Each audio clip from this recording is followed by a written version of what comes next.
Gawa ko sa dyan. Yung ba yun?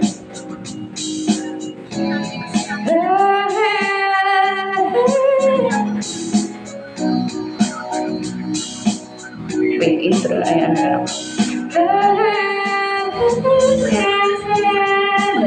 Wala, sorry.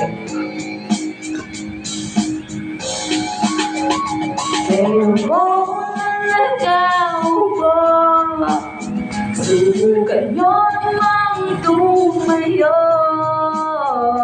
At pagkakatanaw, at baka matanaw ninyo ang tunay na kalagayan ko.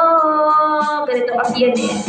Tao ko, nandun po ba kayo sa loob ng malaking bahay at malawak na bakuran, mataas na pader, pinapaligiran, at nakapilang mga mamahaling sasakyan, mga bantay na laging bulong ng bulong, wala namang kasal pero marami ang nakabarong, lumakas man ang ulan ay walang butas ng bubong, mga plato at kutsara na hindi kilala ang tutong at ang kanin ay siputi ng gatas na nasa akol, kahit na hindi pasko sa lamesa ay mayamon, ang sarap siguro manira sa bahay na ganyan, sabi pa nila ay dito mo rin matatagpuan ang tao na nagmamayari ng isang human na pag may pagkakatao ay pinagkaaguman, kaya naman hindi niya pinakakaulan kung makikita ko lang siya ay aking sisiluan. Kayo po na nagkaupo, subukan nyo namang tumayo.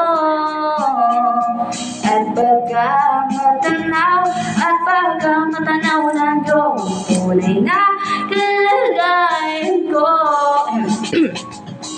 Mulang galang na po sa taong nakaupo. Alam niyo bang patakal ng bigas na minilipuno ang dingding ng bahay na pinagtagpitag ng yelo sa gabi? Sobrang init na tumutunaw ng yelo na di kayang bilihin o pang ilagay sa inyong pinakulong tubig sa lumang tako rin muling-muling gamit ang panggatong na inanod lang sa estero na nagsisilbing kusina sa umaging aming nakatinghiling naman kayo man ang isang kaldero na naggamit ng pagngangaki ng maayos peso pero ulam na ako lang balik. Ulam na to yung tasin. Ang 50 pesos sa maghaping pagkakasihin. Di ko alam kung talagang maraming harang o mataas ang bako doon nagbubulag-bulagan lang po kayo. Kahit sa dami ng pera nyo, walang doktor na pagpagawa ng kayo. Huwag kang masyadong malata. Ang pagkakasihin.